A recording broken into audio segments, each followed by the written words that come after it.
All right, what do we want to do? Well, we wanted to go from individual projects. We didn't want to come up with a project or a way of doing a project. What we wanted was a way of creating a process that was going to be sustainable and flexible and could be reused and could learn. So it had to be a self-learning ecosystem for collaboration, if you like. So it's embedded, it leads to culture change, and it blends on and offline. We want more people, better experience, so it's more democratic, more accountable, more transparent. They were kind of taken as read, so we'll go through that. Okay. So we want a participation plan with a strong digital component. We're accepting that. That's our role, that's our expertise. And we think Sweden, you've got 90% internet use, it's legitimate. Somewhere else it might be less legitimate, but here we can do this. So most important thing, and kind of not the obvious, funnily enough, when you're doing engagement, let's start with the outcome. What do we want to get to? Where do we want to be? Not what is the outcome, not what's the answer, but we want a policy. We talked about ageing, so I'll try and use aging population as an example as we go through. So when you start the engagement exercise, don't start with, I need to do an online consultation. Start with, we need to understand what the issues are around ageing and what people want to do about it. Start with the problem. What it says in one word is, you're fucked. Because if you look at this line here, when these peaks here pass this line, you can't afford to run the country anymore. And if you look, it gets worse and worse and worse. And if you look at the date, it's not far off. It's this is welfare production with unchanged tax levels. The demographic demands of the population. So we're kind of diverging in a way. Money, people can't do it. And if you put that in front of people, it stops being an abstract issue and it becomes very, very pertinent and real to people's lives. And also, it's about your mother, your father, your grandmother, your grandfather, you in a few years' time. So make it about people. Build an emotional link. Don't make it abstract. Make it real, something that's about people's lives. Also, when we're talking about engagement, one of the big problems in government is government looks at it from government's point of view. We've got to get people looking at it from the outside, looking in, not just the inside looking out. So we've got to flip the picture around for people as well. And one of the things we just put in there as a thing in terms of how we go forward with this, people, the research in Sweden says that people trust service delivery more than they trust politicians. So if you want to engage people, it's probably easier to start consulting on services than it is on political policy issues, because there's already a higher level of trust. So, back up to that. These are mostly self-explanatory. Avoid designing engagement around the tools. Well, that's pretty obvious. Co-production and shared spaces. Government is not the owner, it's a partner. Providing resources on how to participate, and this means for citizens. We can't assume that people know how to engage in democracy. In fact, we can generally assume that they don't. So part of the process, and we'll come on to this with the pilot we've got, is about an educational role as well. And demonstrate an efficacy and value in the process. You've got to show that it's real and it does something. It leads to an outcome that has real value in people's lives. That way people will buy into it and engage further. Just talking about what is already there at the moment. Largely it's information-based, engagement's tool-driven, lack of information on how to take part. You'll notice there's a lot of recurring themes here. Okay. The other thing that we thought was really important, understanding the existing legislative framework and legislative requirement. You know, it's all well and good talking about engagement, but engagement happens in a context, and one of those contexts is the legal requirements that you have to engage, or as it turns out in Sweden, don't. Coming from New Zealand, where we have a very, very strong legal framework around consultation in local government in particular, I'm quite surprised here that there is nothing. There's no legal obligation to consult. Now that changes the picture. not necessarily negatively, because you can then frame engagement as a positive voluntary step forward, not a duty. Sometimes duty creates resistance, so there's opportunity in that.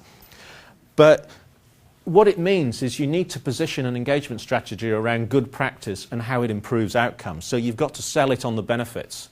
You can't rely on selling it because people have got to do it. E-petitioning in the UK, most councils in the UK got it because the last Labour government brought in a law that said it was going to be compulsory. The coalition government came in and scrapped that law, but they'd already gone and built the system, so it didn't matter. You know? But is legislative pressure a good way to support democracy? Not really, because they've got no buy-in to it. We also talked about the potential for independent engagement spaces. Why are we assuming that engagement comes from the centre? Why are we assuming that engagement kicks off in council? It doesn't need to. And how would a municipality behave if a group came to it and said, we've built the engagement platform to talk about the issue of ageing, do you want to take part? How are they going to buy into it? It's real issues of power. And also the issue of recognising motivations and barriers. You know, different people want different things and they want to do it different ways. Okay, so what does all that mean? Well, we have an example of what we want to do. It involves starting fires around the place, really. We decided the only way to do it is we have to be incendiary. So incendiary means light a fire. An incendiary device explodes in flames around you.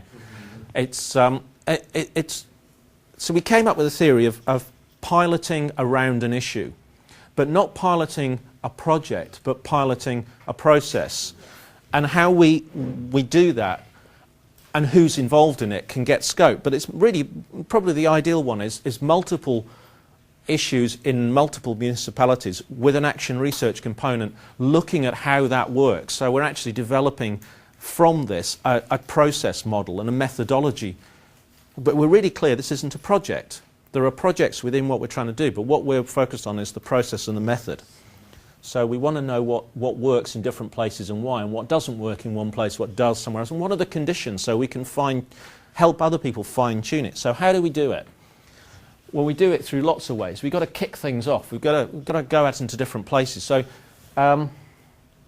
we talked about gaming using social media, civic spaces, putting democratic engagement in the shopping mall, putting it on the high street, video booths. Let people go in and make a 30-second or a 3-minute video in the shopping mall about what they think about the issue. Getting schools to take part in competitions. Someone said, let's get the kids in schools to make short videos about what it's like to be old. And upload those to a channel on YouTube and have prizes for them. I think that's a great idea. And then Thiago's 3-stage model at the bottom got expanded to 4 because we basically said it's a process of, first of all, education, because we've got to have education right through this. And education is an active word. Information is passive. Education is active. So we've called it education on purpose. Ideation, we've got to figure out what it is we're trying to do here. Deliberation, we've got to talk about it. And then decision making, we've got to segregate out. We've got to do something. We have to make a decision. And part of that process is that decision somehow active and binding somewhere. It leads to real change. It's not just a group of people sitting down and saying something and nothing happens. It's got to have links back into the process. The 5th one there was also monitoring and impact. I've actually got that at the bottom under research. But yeah, you're right. Actually, that's, yeah. Aggregation was aggregation, kind of like the sense of voting, basically. Segregation, aggregation. Ah, right. Yes, yeah. I did wonder why we'd segregated things off, but it did make sense when I typed it. I think that's why I put decision. God, I don't. Yeah, what have I done here?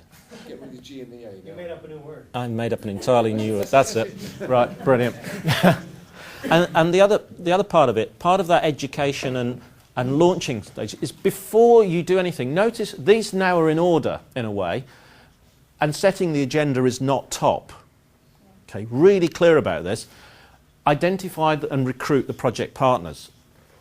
And local government might be the lead in this because of the environment that we're sitting in here, and we're going to do it through. So to make this work, we need to recruit some municipalities that are, depending on your point of view, either very brave or very foolish and want to try it. But then we want, within those, to recruit the different groups in the community with interests. Political party, that isn't having wild parties, that was political parties. Trade unions, if it's relevant. The local media, really important to get the local media, not as reporters outside an event, but participants in a process, making them partners in it. Schools, universities, co-branding what we're doing. So this isn't council asking you, this is an exercise in the community in engaging, with equal partners asking the public and trying to convene and come up with an answer. So co-branding is really, really important. And then also key is recruiting the key influencers, with that old caveat that we've got to be careful when we do that we don't end up with a room full of the usual suspects, the old men in suits, telling us what they think everybody needs to do. So then we move on to setting the agenda, define what the problem is, decide how we're going to do it. Once all that's done, we can start identifying the resources and the tools that are available. What data have we got, either nationally, internationally, or in the community? And I don't just mean databases, it could be lots of, it could be the folksonomies, the stories in the community as well as the big databases that we've got access to. But what data have we got? What are the collaboration platforms that we've got that are appropriate for the type of engagement that we think we want to do here? And we talked about building some resources that showed, I want to do X, well, these are kind of ways you could do it, rather than being prescriptive. We're trying to just be indicative about things. And then looking at how social media can be used around that as well as a platform. I'm going to sort of stop on that in a minute, but I want to just finish it on this one. There is no point doing this unless we can measure the impact. Okay? It's absolutely pointless. Let's be really clear. We can come up with the best methodology, the best process in the world, but if we can't show that it leads to change, there's no point. And one really important one, which we missed off initially, was actually that it makes a change to the issue. Because we started getting really focused on the process and the methodology, I think. But we've got to show that there's an impact on the issue. So decision makers and decision-making processes are impacted in some way. Citizens are impacted. Institutions and those inside the institutions are impacted. But also the barriers, because what we suddenly did here, we just created this huge collaborative partnership process. And when we've gone to impact, we just create a load of silos again. Gone back to our silos. So we want to look at how we make those silos more permeable, how we can break down the power relationships and the barriers between them. So in terms of citizens, it's really important that we manage expectations. And in terms of institutions, it's really important that we can look at the impact on power relations and culture within them. And with that, we have solved the world's problems.